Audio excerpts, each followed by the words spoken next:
Hey Heidi, how's it going? Hello, nice to see you again. Yeah, nice to see you as well. How's life? It's very cold. Really? Yeah, maybe coldest. Is it maybe 0 degrees? Around 3, early morning 3. Mm-hmm. But now, but still cold. Uh-huh. Mm-hmm. That's interesting. How are you guys? There's no snow on the ground though, right? But no ice. Still, this place is a warm place. Northern part or around Japan Sea, they're just snowing now. Uh-huh. So it's getting kind of cold. Yes, yes. In terms of the weather-wise, yeah. Interesting. Yeah, I know. For example, there are places in northern Japan that I think are. They usually get Hokkaido gets snow. I'm imagining, right? Yeah, Hokkaido and the coastline of Japan Sea. It goes from Siberia. A very cold wind came from that place. Yeah, absolutely right. They have a lot of interesting weather patterns there in northern Japan. Guys, give me 1 second. I'm just going to increase the light of my room. Right? Give me 1 second. It's a little dark here. Just 1 second. Put the light up.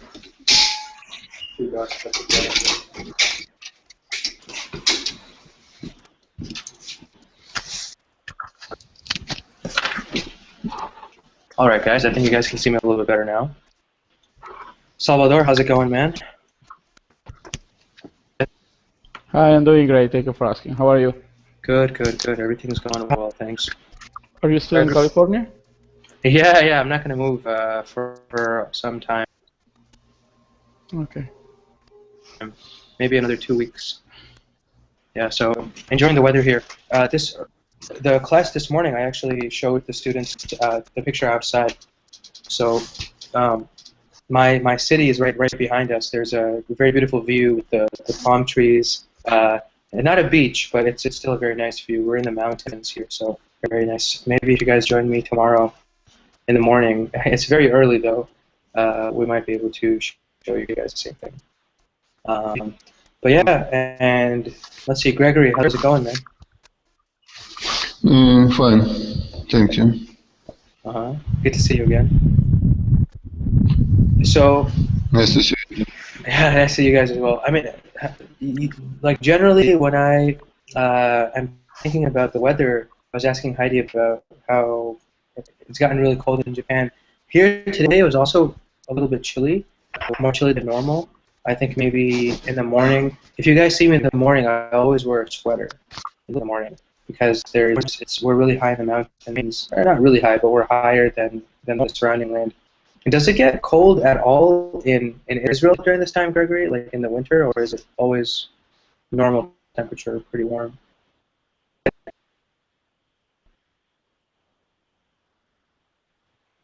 Gregory, are you there?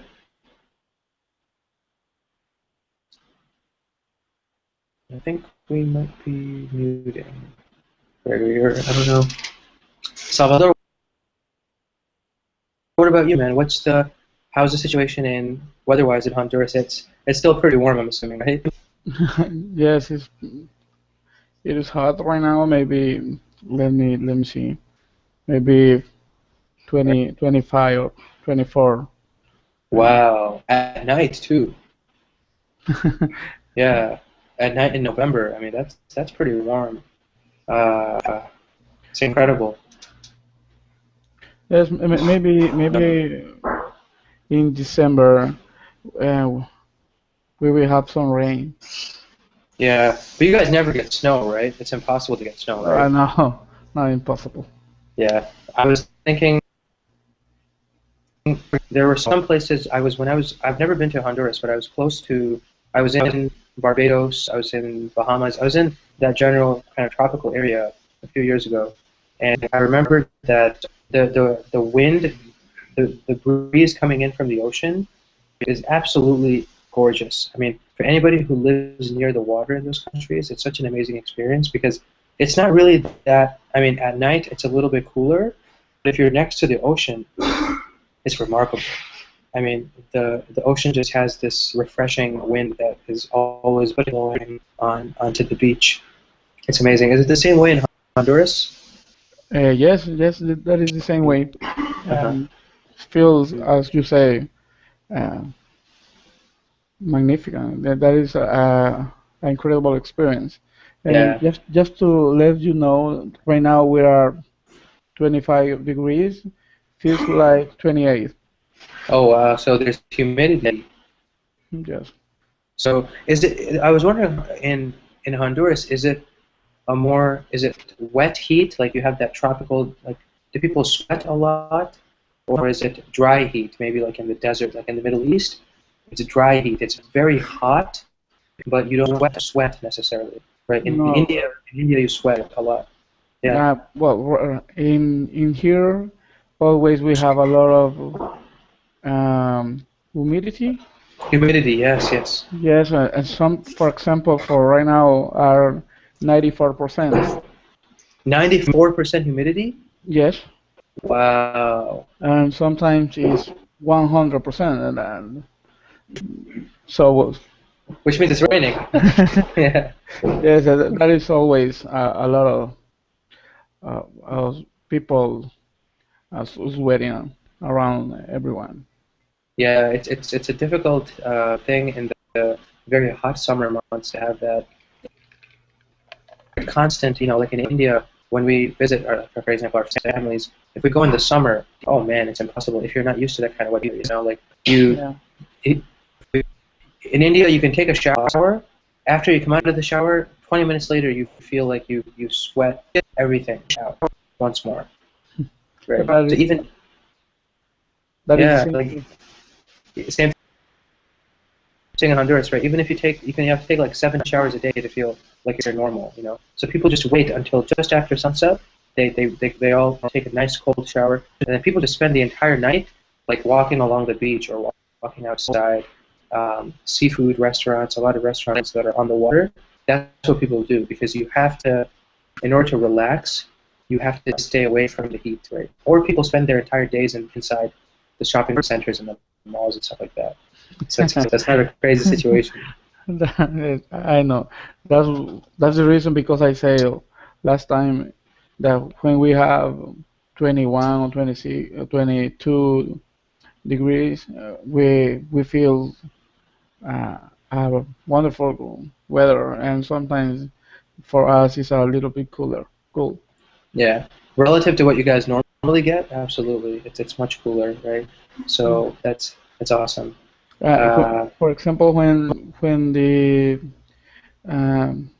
weather or the temperature is 15 or 16 degrees, it is crazy because everybody use sweaters and something like that.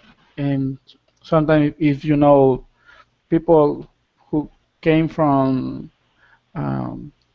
coolest weather, say, what are they doing? It is a nice weather, and that is crazy. 15, 16 degrees Celsius, I wear shorts outside. I mean, Well, to me that's beautiful weather. There's no problems.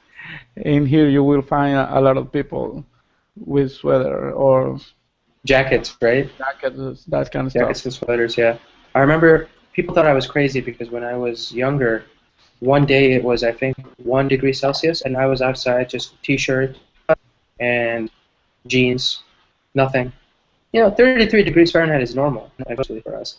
I have cleaned the snow from my parents' driveway, not wearing a jacket, just wearing a t-shirt, quickly going out, picking up the shovel, handling some snow, whatever, 5 to 10 minutes if you don't have a jacket, no problems. And then we go back inside, maybe a little bit more snow falls, go back outside, 5, 10 minutes. I've shoveled snow in sandals before. I was too lazy to change into shoes or boots. I just wore my sandals, went outside, and shoveled snow, came back.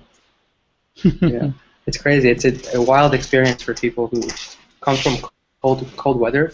When we see hot weather, we go crazy because we can't stand too much hot weather. But then when folks come to, I guess when you guys see cold weather, you guys are really scared and start wearing jackets and stuff much earlier than us. So that's awesome, guys. So guys, let's get started. I wanted to give a brief intro to what we're going to talk about today. This class, like all of the classes that we have on Colingo these days, it's an intermediate level class, but like I tell all of you guys, I think especially, are above the intermediate level. And the subject that we are talking about today, plural of count and non-count nouns, is really not something that I consider you guys have any problems with, right? For the sake of understanding the topic, we will look at the grammar, but not in tremendous detail, right? I'm not going to focus on Salvador, give me 2 examples. Heidi, give me 2 examples. It's not going to be as helpful because I think the article and the discussion are going to help you guys a lot more. That being said, feel free at any time to stop me if you have any questions about anything, especially about exceptions, right? Many times we look at these rules and they're not covering the main ideas, right? Or, I'm sorry, they're only covering the main ideas. They're not looking at the specific types of exceptions to the rule, right? So I want you guys to be, it might get a little boring, but I want you guys to remember and think of examples that maybe you guys have questions about, and then use those examples to ask questions, right? Always ask questions. In the second part, we're going to be looking at a historical article, actually, the largest Babylonian tablet. Okay, who were the Babylonians? Do you guys know about the Babylonians? It's something from ancient history, but maybe you guys have an idea. Heidi, do you know who the Babylonians were?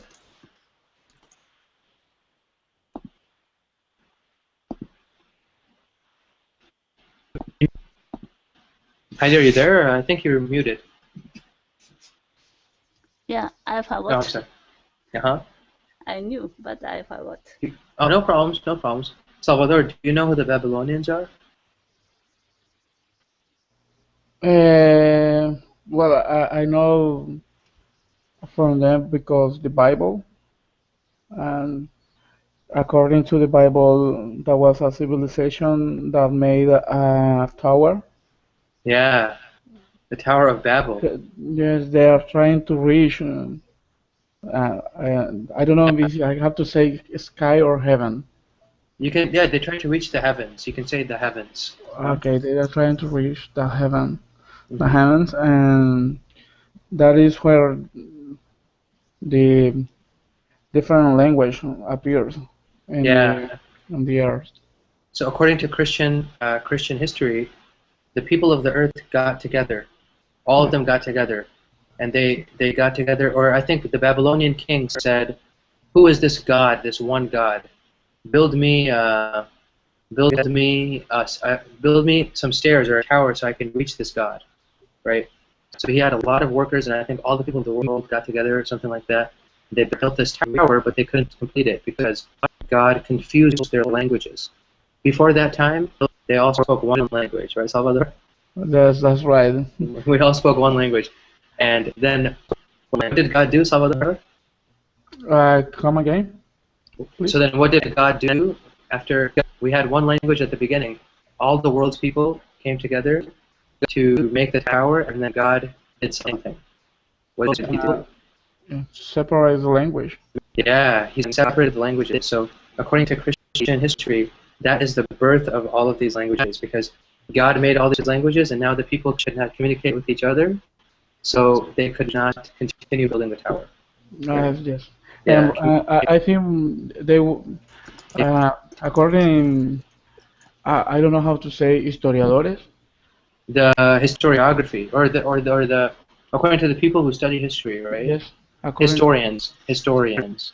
historians. Well, according to historian, Babylon, Babylonians was a rich civilization in arts and all kinds of arts, and also they have a great army. Hmm. And I think that that was a wonderful civilization because they have a lot of things. There wasn't in this Mesopotamia. I don't know how to say. Mesopotamia. Yeah, Mesopotamia. Exactly. You're Yes, doing great. You're doing great, Salvador. thank you. That's what I know about Babylonians. Exactly. Mesopotamia, guys, today is actually the country of Iraq. Iraq, right? Iraq is Mesopotamia. So you have two rivers. You have the Tigris River and the Euphrates River. The Tigris and the Euphrates. Both of these rivers flow through Iraq. Very close to, actually, what is today the capital of Iraq. Very close to Baghdad, right? Very close.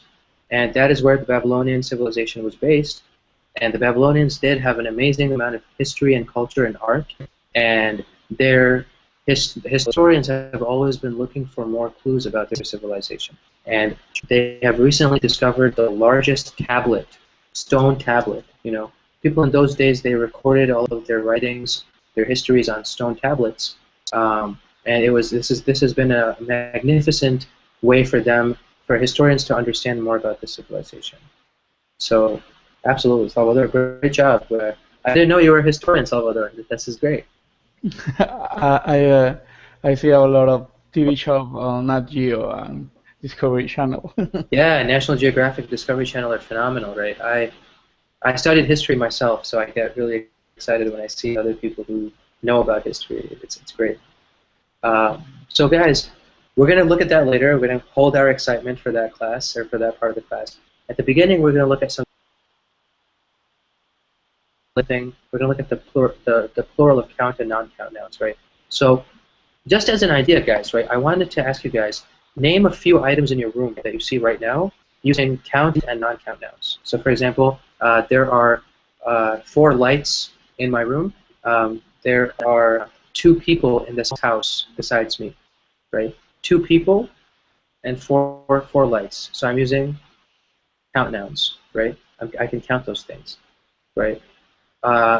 Heidi, what about you? Let's start with you. Any examples of things that are around you right now that you can describe? There are many pens. There are many pens. So I'm assuming that you are taking notes. You take a lot of notes. Yeah. Yeah. Awesome. And Salvador, what about something else? Maybe you can use a specific number to describe something. Okay, I have two cell phones on my desk, Fantastic. and also I have a pen and a CD. And a CD. Fantastic. So I have 2 pens on my desk, as well as a pen and a CD, and a pen and a CD. Right? Fantastic. So you guys used examples of count nouns, right? Pretty basic. Count nouns we use in English when we are talking about things that we can easily count, right? And they include the vast majority of things, right? Trees, cars, cell phones, lights, pens, notebooks, computers, homes, whatever, right? Tons of different types of examples. When we talk about money, $2 million, you are using a unit of currency. 2 million pesos, 2 million yen. I don't know what the money is in Honduras, actually. Lempiras. Salvador. What's it called? Lempiras. Lempiras? Lempiras. Let me write it down. I know one other one. I know Peru is soles. Yes. So lempiras, right? Fantastic, lempiras. Wow, I'm like freezing on my video. I'm sorry, guys. My video is really slow. So yeah, 2 million lempiras, $2 million, whatever the case might be. Different types of currency we can use count nouns, right? And then how do we make count nouns plural, right? Generally, we I make have a count nouns. question. Yeah, go ahead, Heidi. of course. Dollar, you use dollars, right? Plural. Yeah, dollar becomes dollars, yeah? But N always N. I've Say that never again? had N. I'm using N in Japanese N. N is Oh, always N. And yes. I've never had N. Yes, yes, you are right. Actually, in English, we never say 1 million yens. We always say 1 million yen. Yeah. Yeah, it's an interesting situation. I think because yen is a Japanese word, it's not a word that was anglicized or made into English. Mm. You know, wonder lempiras, why. soles, I wonder why. pesos. Yeah, I wonder why too. I think it's just to maintain the historical accuracy, maybe, of the languages, right? Dollars, pounds, soles, lempiras, pesos. These are all plural, yeah, because they come from Latinized languages, Spanish and Romantic languages and things like that. I think Japan is an exception to that, so they maintain the yen. Yeah, a great question though. I never thought about that actually. So yeah, any of those things, right, guys? Things we can count, and we add s to the end of the noun to make it plural. Simple as that. 1 apple, 2 apples. One is non-countable, but coin, bill is countable. Yeah, the actual currency, right? The physical currency is a count noun. So dollars and cents, right? Pesos y centavos, or lempiras y centavos. ¿Se dice centavos en Honduras también? Yes, but usually people don't use cents. Oh, so it's just lempiras. Yes. Awesome. So just lempiras, right? And we have many different types of examples, right? So all the currencies of the world, we use these kinds of phrases, right? But then money itself, exactly like you said, Heidi, money is a non-count noun. So I have a lot of money, you know. There's too much money, or whatever the case might be. Put the money here, right? Whatever. You don't have to worry about making money plural, right? So that's non-count. But when we look at count nouns, yeah, generally you just add an s to the end of the noun and it becomes plural. 1 house, 2 houses.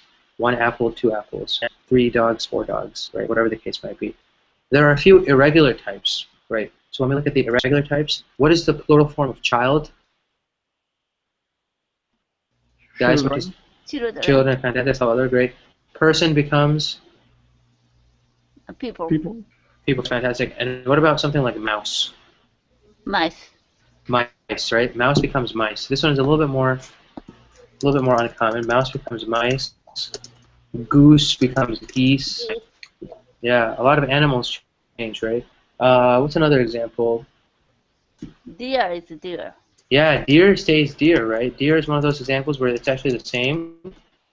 Fish stays fish. Ox becomes oxen. Yeah, fantastic. Ox becomes oxen, right? So you have more than one ox, you have a couple of oxen.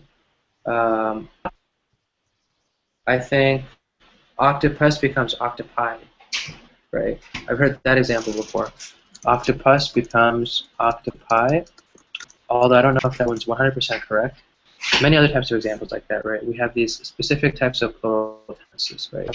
And then we look at a few examples of non-count nouns. We have a few examples of non-count nouns, right, guys? So with the non-count nouns, we say, for example, things that are really natural, things that have this natural media, this scientific quality. Liquid, order, and Yeah, I agree, right? So water, salt, sugar, liquids, right? Many gases also, right? So we have liquids and gases. You say oxygen or hydrogen. You don't say hydrogens, right? Water, H2O, right? Coffee, sugar, milk, flour. Powder, yeah. Powder, yeah. All kinds of things that you don't count, right? Sand, blood, right? Soil. I have a question. Yeah, go ahead. Yeah. What about when you are talking about something that don't have a number of like, or there is a number but you don't know? For example, the stars. Yeah. So for the stars, right? Even though we don't know, it happens to be a countdown. So, for example, I saw a shooting star. I saw 2 shooting stars. Shooting stars are when you have the stars that fly across the night. Yes. Like the night sky, you see the So stars, star actually is a countdown, even though we don't know the number. Okay, got it. Yeah, I think scientists say that there are 1 quadrillion stars. Okay, I read that when I was a kid, and that's 1 followed by 18 zeros. So they think that there are 1 quadrillion stars in the universe, or as far as we know, that many. So I wish I had $1 quadrillion. Right? I'm just joking. That's way too much money. But then sadness, happiness, emotion. Yeah, emotions like sadness and happiness, or tiredness also, right? We don't actually use for those kinds of words. We don't. Disease.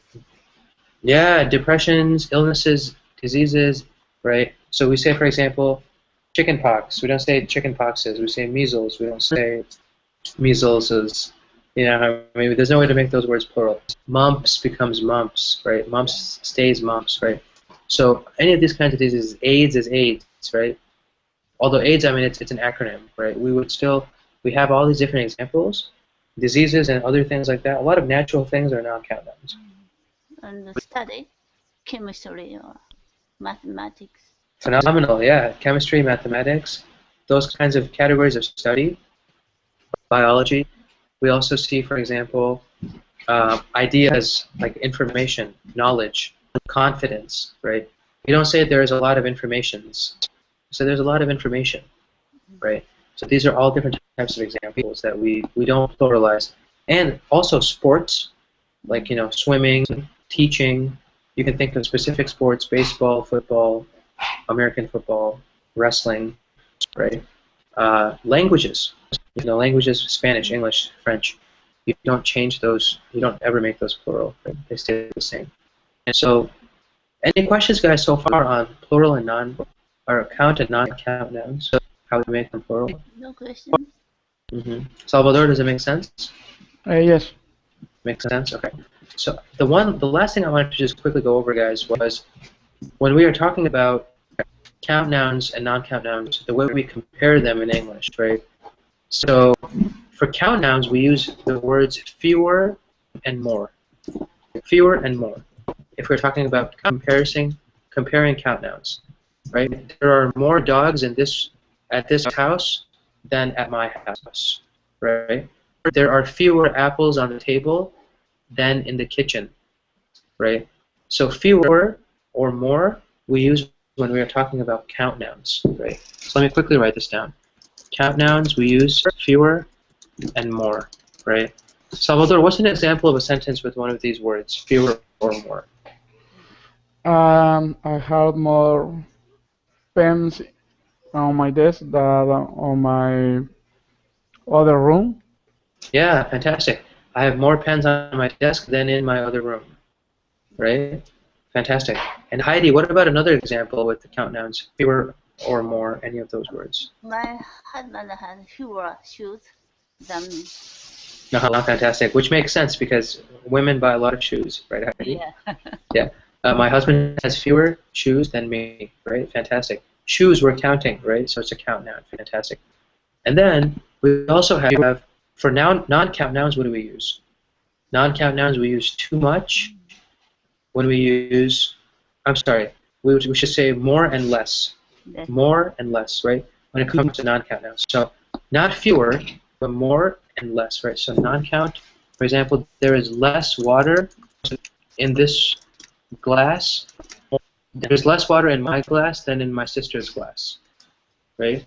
So less and more, right? There's, what's another example?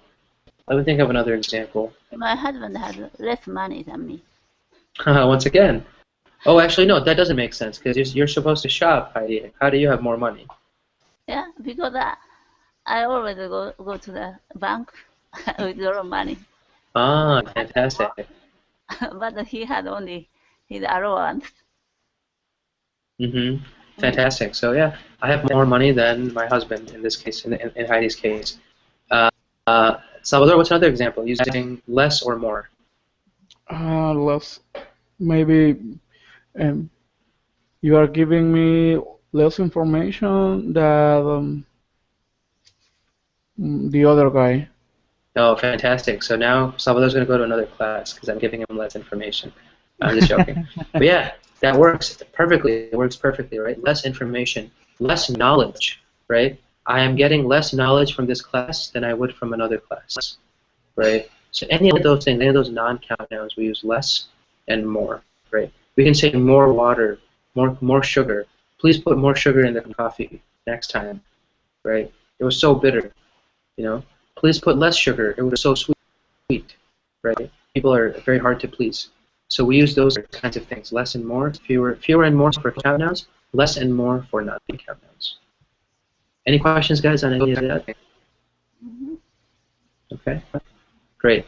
So let's take a look, guys, at this article. So we are going to be tying in some of the stuff that we did for count and non-count nouns. Specifically, we're looking at the idea of this Babylonian tablet, right? What it means for historians who are studying Babylon and studying that ancient Mesopotamia, right? So this word that Salvador shared with us, which was fantastic, Mesopotamia, the ancient name of what is today Iraq, right? So let's take a look, guys. What is going on in Mesopotamia, and what does this new tablet mean? I was surprised when I was reading this article, because when I read the word tablet, the first thing that came to my mind was an iPad, right? Like an electronic tablet, right? It's crazy. Now we see these words and we immediately think of their modern meanings, but in reality, this is a wooden tablet. It's thousands of years old. So let's see what they say about this tablet. We're going to screen share, guys, real quick, and let's see what we can learn. So this is from the World Bulletin.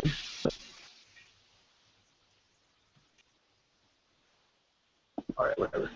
Largest Babylonian tablet, right, found on the Turkish-Syrian border. Okay, this is a little bit west of Iraq, right? It's on the border between Turkey and Syria, but we see here excavations unearthed the world's largest ancient stele, as well as a cuneiform tablet dating to 800 BC and over 300 sculptures.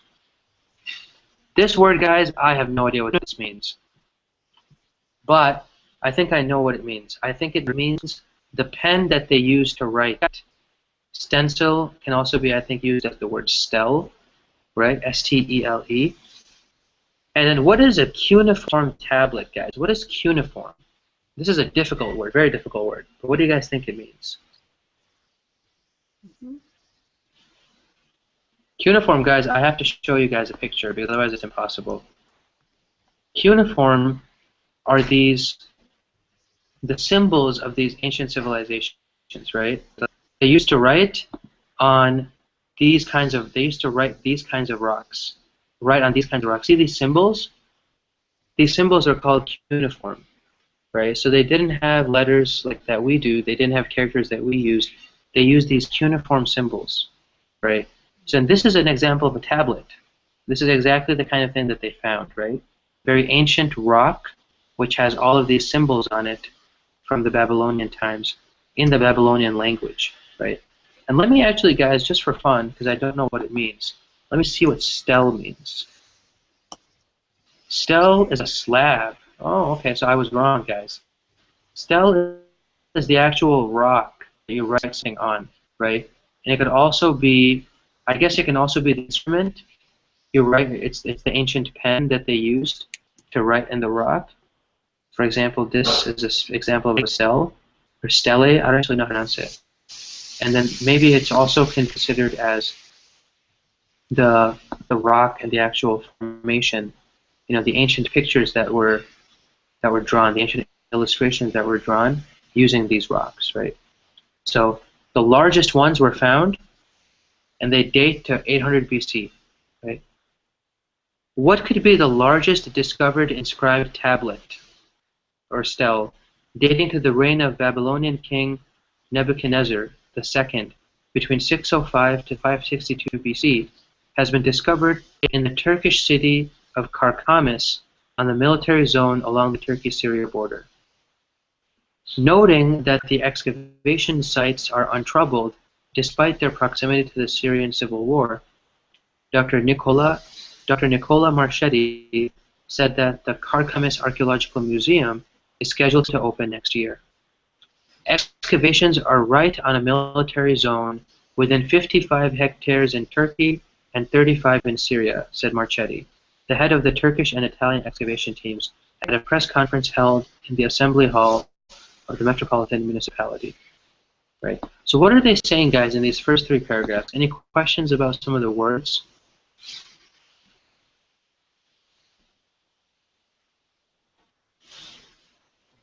So this tablet was this. No questions, Salvador? I'm sorry. Probably no questions. No questions. Heidi, we're okay.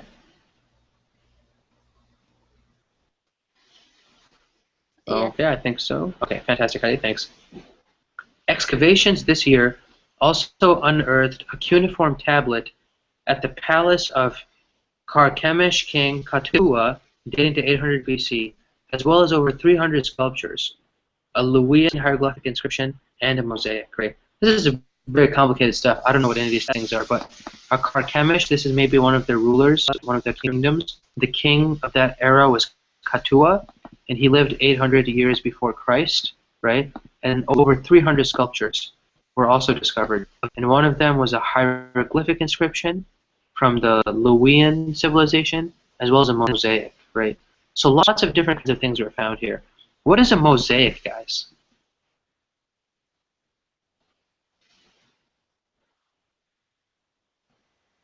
In Spanish, I think we say mosaico. Yes, that's right. Yeah, mosaico or a mosaic. What is that, Salvador? If you could give us a description. Well, when you are talking about mosaic, well, in Spanish, looking on the floor, that there is we call a mosaic. There is a rock piece that is that have a four how do you say lados? Sides. Like tiles, sides, yeah, the sides, exactly, And or sometimes they have maybe some information or and the or when Asians or civilizations usually used to write down something. Kind of art. Kind of art. Yeah. And small pieces put on a colorful piece. Kind of art. Describe some something, scenario or people or the lifestyle or something. Kind of art, not painting. You guys are absolutely. You guys are both correct. Yeah. Heidi, I think you're absolutely right. It's not a painting, right? So a mosaic, when we think about it in English, is actually a ton of different little pieces, right, combined together. And just like we heard also from Salvador, it has a very artistic pattern. It has a large. The sides are used to describe certain things. For example, this is a mosaic of Christ, right? And see how there are tons of little pieces. See, this is how small. There are so many small pieces in this picture, right? They're all made from tiny. Look at this, tiny little pieces combined together to make this, right? So they found this mosaic as well. They found this mosaic, and they found all these. We use in English, actually, the word that we use most often is tiles, right? The little tiles are used to construct symbols or to construct some kind of a larger picture. This one is of Obama, right? A more modern tiles or more modern mosaic. Tunis. There's a very big museum, mosaic museum. So maybe people describe something, religion or something by mosaic. Absolutely. The ancient people did a lot of this kind of art, right, to describe their own civilizations, to describe their art and things like that.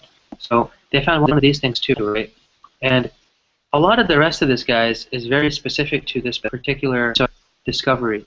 But I wanted to spend a little bit of time talking about this one thing, the Treaty of Kadesh.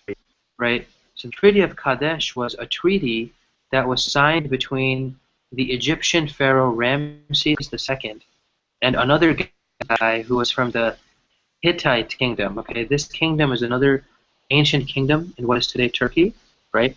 And that was a guy named King Hattusili III, right? So 1,200 years before Christ, right? There was a treaty that was signed in this area, and I think they found maybe the tablet that had this treaty, right? What is a treaty, guys? When we use the word treaty in English,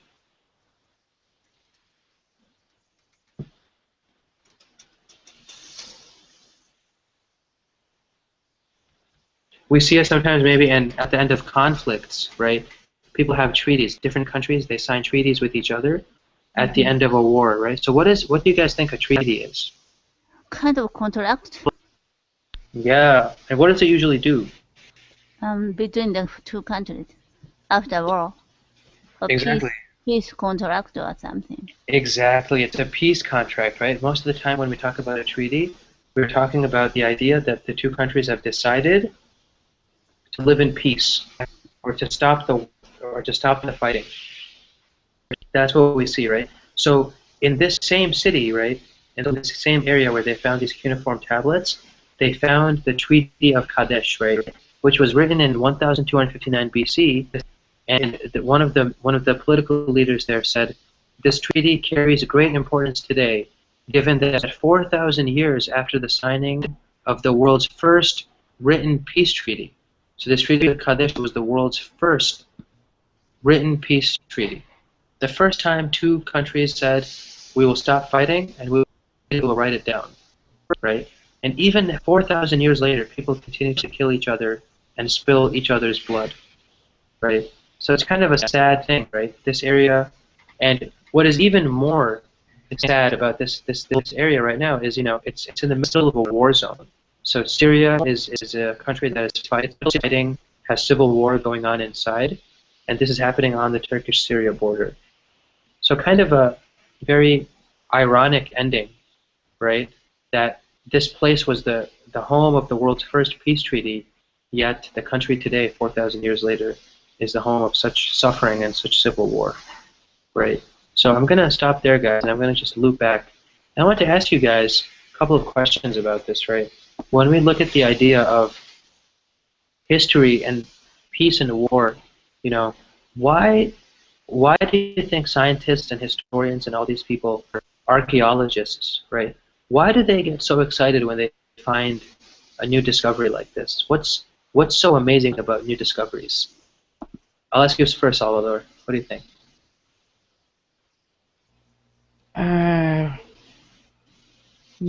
Well, really, I don't know, but I can understand them. So they are working or trying to find something like this, and for that group of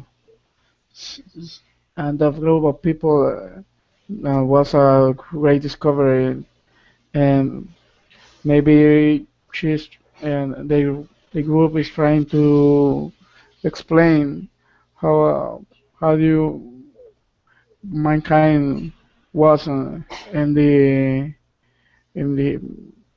that year. We are talking about 1,000 years before Christ, and that is amazing because you can find a lot of similitudes. Absolutely. You can find that the same things that we do in our days, people are always doing, and that's what I think is a great discovery. Yeah, it's showing how much of the civilization of that many years ago, right? How that civilization is still affecting us today, right? So we see, for example, that there are so many types of wars and things happening just in the same country, right? We look at Syria. Syria is fighting this crazy, destructive civil war. No one knows when it's going to end, right? Absolutely no one knows when it's going to end, and it's causing major, major problems for the country. But 4,000 years ago, that same territory, they had the first peace treaty ever in world history was signed there, right? And now they're looking at these historical records, and they're saying, wow, how did people live in those days? How did they interact with each other, right? I'm sure you guys have heard of something similar. There was something very famous discovery called the Rosetta Stone in the 1800s, I believe it was, right? Rosetta Stone revolutionized our understanding of different languages because it was the first tablet that had, I think, Greek, Egyptian hieroglyphics, and one other language on there. So we were finally able to translate between these three languages because it was like a translation document. It was an ancient dictionary, right? It was used, and we learned so much about Egyptian history and about Babylonian history and about that entire region of the world based on what we saw in the Rosetta Stone, right? So amazing discoveries like that. Heidi, why do you think there's so much appeal for discovery, and what does this mean? I mean, does this story really matter? Yeah. Is it a big deal? Archaeologists and the historian now could guess the history from many evidence. But big tablet, maybe on the tablet there are many letters. It's kind of evidence of their hypothesis. Exactly. Guessing history is the only hypothesis. The small piece of evidence, they make sure that. But this is a very big tablet, so they can find a lot of evidence on that, I think. Absolutely. Not only that, but they found a tablet and they found 300 smaller sculptures, right? It was a major discovery. I mean, they found a lot of different little pieces of the civilization over an area, maybe 55 hectares, they said, or something like that. A hectare is bigger than an acre. I don't know, honestly, how big that is in terms of kilometers, but a very large area. They found all this stuff, right? Statues and artifacts and tablets and writing from a very long time ago, right? And I mean, I wanted to ask you guys another important thing, is do we understand more about the present if we learn about the past?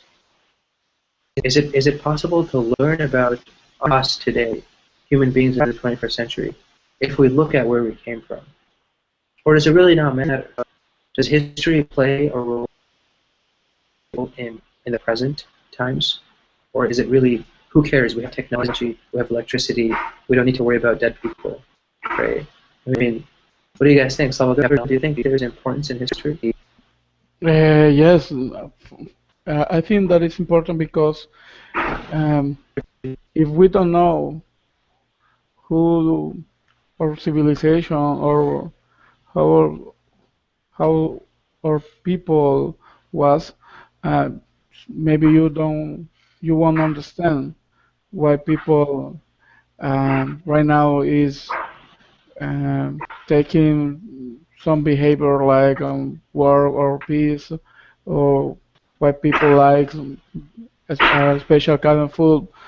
For example, in here in Honduras, people always eat tortillas, and if you don't know why, or if you know why, you realize that that has been a custom from ancestors like Mayans, Lencans, and another tribus. How do you say tribus? Other tribes. Another tribes. And that is amazing because you understand why people always eat tortillas, for example, or why people always do something in a particular season for Christmas or Easter, and that for me is that is important. You have to know history, and maybe knowing history, you can predict the future. Absolutely. Knowing history gives you so much more of an idea of the present, and knowing the present, you can prepare for the future, right? It's one of those things that I think I mean, this is a bigger idea about history and archaeology in general, right? I mean, what is the use, really, of learning about the past? And I think you're absolutely right, Salvador. Teach us about the present. Are there ancient sites in Honduras? Salvador, for example, maybe the Mayans had their temples or their cities. Are there any of Yeah, those sites? yes, let me write it Okay, down. that'd be great. Because I know Uh, last time you showed us, uh-huh, Copan Ruinas, uh-huh. yes, that is a place where it is the biggest stele, uh, and also have a stairs around when are a lot of hieroglyphic, Hieroglyphic. and that is a proof of the Mayans. Some or know about writing or have a writing language, Hmm. Yeah, and they that used a is lot of math also, right? The Mayans were very, very smart people when it came to math. yes, Yeah, I think they were the first people in history, actually, Salvador, that had a the perfect zero. solar calendar, Yes. right? Uh, according to the historians, the Mayan calendar was more precise, um, More specific, precise, yeah, more more precise, precise more precise. Uh-huh, that uh-huh. we are using right now. Yeah, and how did they do this? They used just their eyes, right? Because there was a great astronomic and have a lot of knowledge of math, and you know uh, maybe we think that we are in the modern uh, area, but modern age, but when you know or you realize that other civilization has zeros, so, and have better techniques for harvest, for all that kind of stuff on medicines, for example, and you don't know if one civilization is better, or we have a better things, or they have a better things. Yeah, it shows you so much about the history, right? It's amazing. The Mayans also, the Indians in India also had a zero. The Mayans also had a zero, and they Uh, gave this information to all the other civilizations that came to them, right? So the Aztecs probably stole from the Mayans.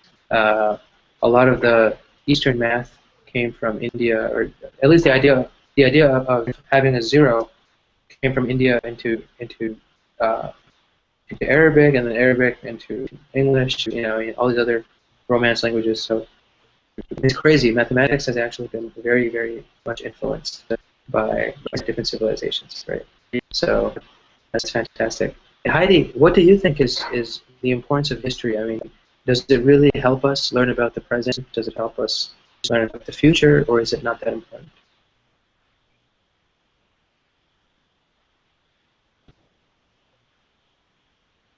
I think you're muted, Heidi. There are many histories, not independent. They are connected to each other. Babylonian, China, and Egypt. They are dealing with each other. So one history makes sure, it means the other history to become sure, right?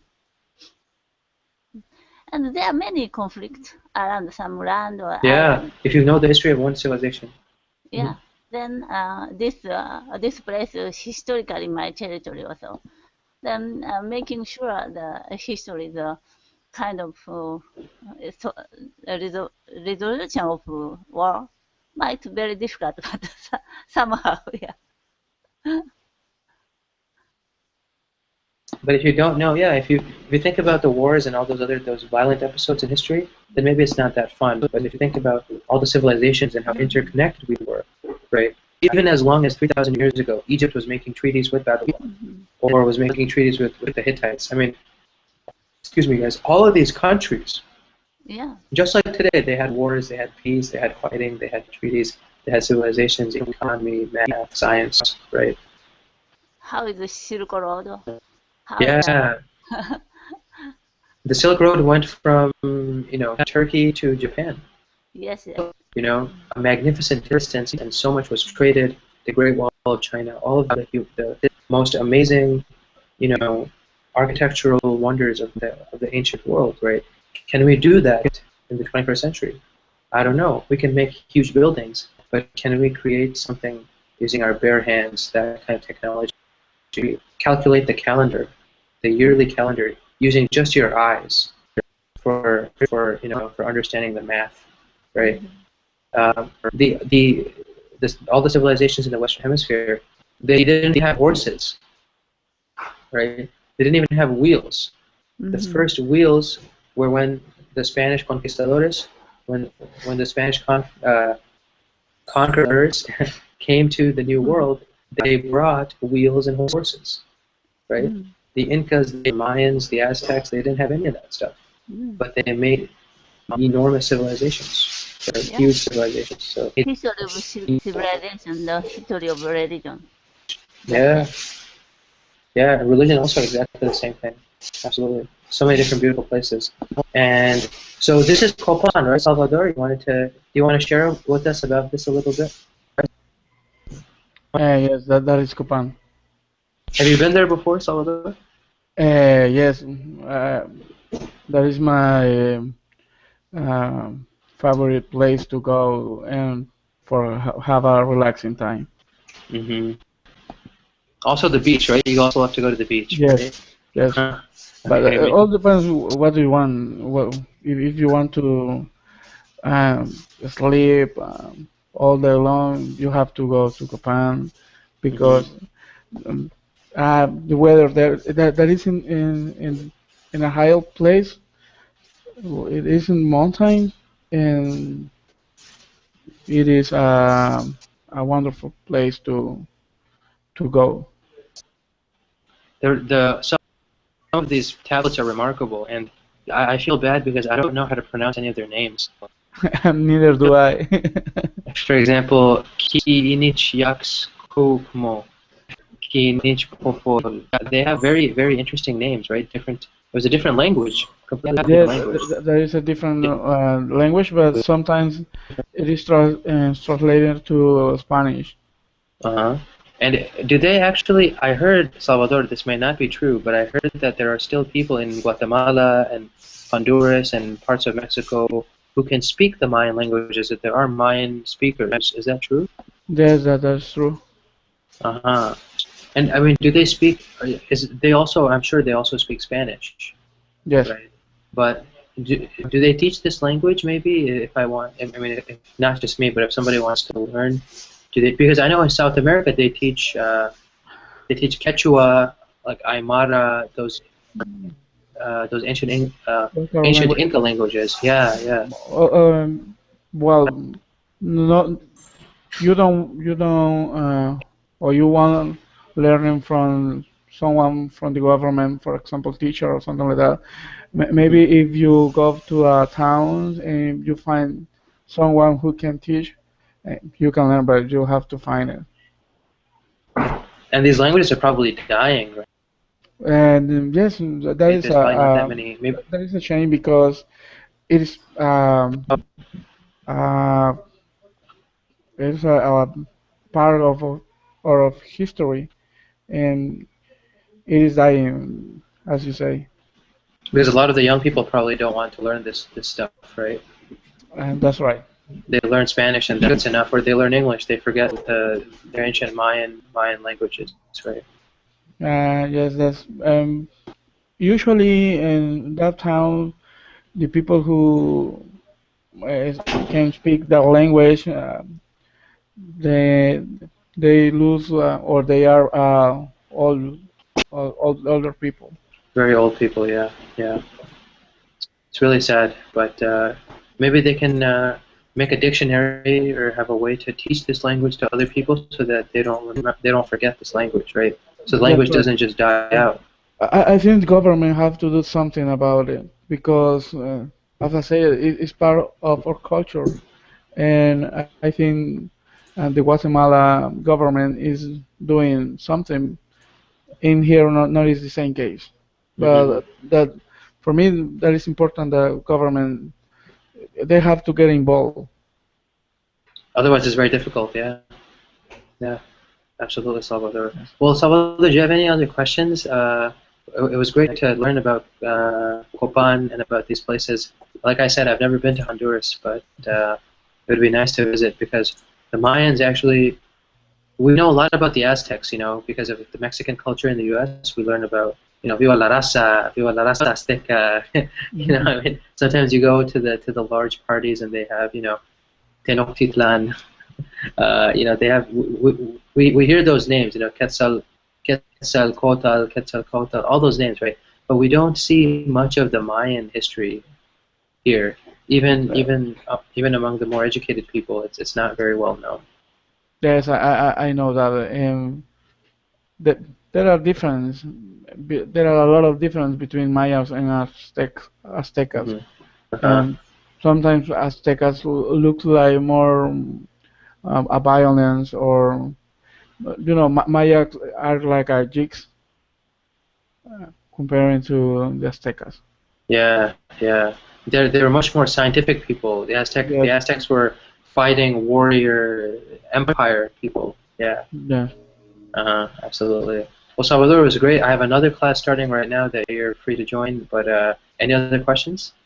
No, no, no. Thank you very much. Yeah, it's always a pleasure, Salvador. Thanks again for Okay, joining. see you tomorrow. Take care. Bye-bye. Bye bye.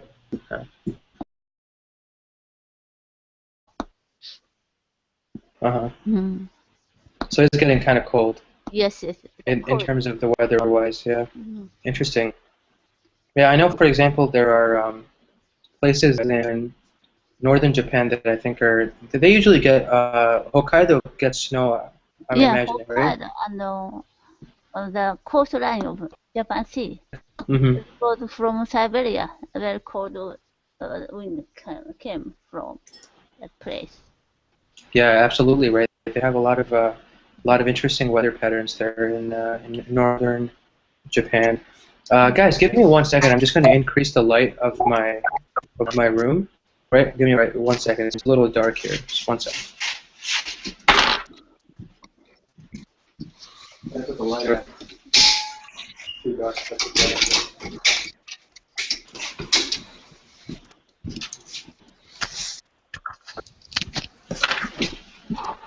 All right, guys. I think you guys can see me a little bit better now. Salvador, how's it going, man? Hi, I'm doing great. Thank you for asking. How are you? Good, good, good. Everything's going well, thanks. Are you still in California? Yeah. I'm not going to move for some time. Okay. Maybe another 2 weeks. Yeah, so enjoying the weather here. The class this morning, I actually showed the students the picture outside. So my city is right behind us. There's a very beautiful view with the palm trees. And not a beach, but it's still a very nice view. We're in the mountains here, so very nice. Maybe if you guys join me tomorrow in the morning, it's very early though, we might be able to show you guys the same thing. But yeah, and let's see, Gregory, how's it going, man? Fine. Thank you. Good to see you again. So, Nice to see you. yeah, nice to see you guys as well. I mean, like generally when I am thinking about the weather, I was asking Heidi about how it's gotten really cold in Japan. Here today it was also a little bit chilly, more chilly than normal. I think maybe in the morning. If you guys see me in the morning, I always wear a sweater in the morning because we're really high in the mountains. Or not really high, but we're higher than the surrounding land. And does it get cold at all in Israel during this time, Gregory, like in the winter, or is it always normal temperature, pretty warm?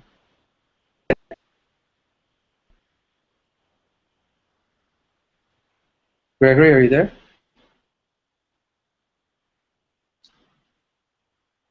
I think we might be muting Gregory, or I don't know. Salvador, what about you, man? How's the situation in weather-wise in Honduras? It's still pretty warm, I'm assuming, right? Yes, it is hot right now. Maybe let me see. maybe 20, 25 or 24. Wow, at night too. Yeah, at night in November. I mean, that's pretty warm. It's incredible. Yes, maybe in December uh, we will have some rain. Yeah, but you guys never get snow, right? It's impossible to get snow, right? No, not impossible. Yeah, I was thinking there were some places I've never been to Honduras, but I was close to.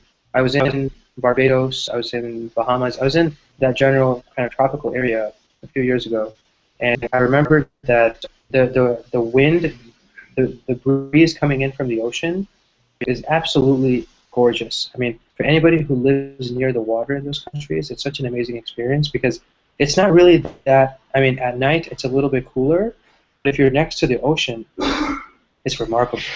I mean, the ocean just has this refreshing wind that is always blowing onto the beach. It's amazing. Is it the same way in Honduras?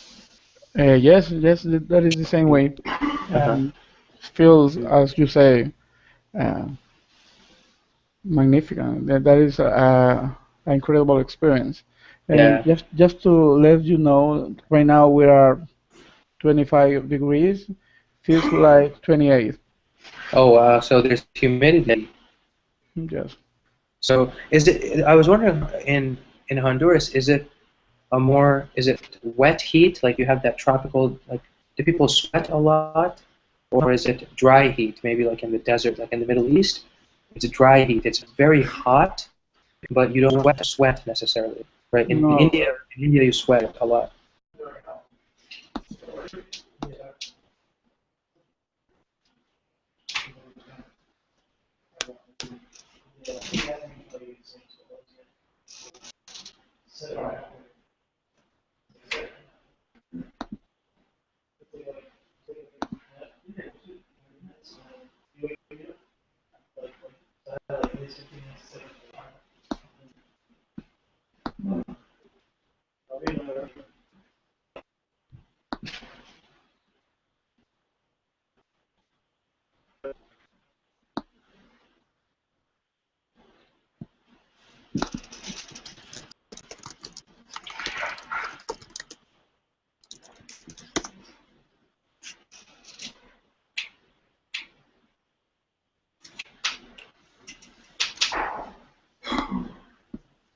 Hey Heidi, how's it going? Hello? Nice to see you again.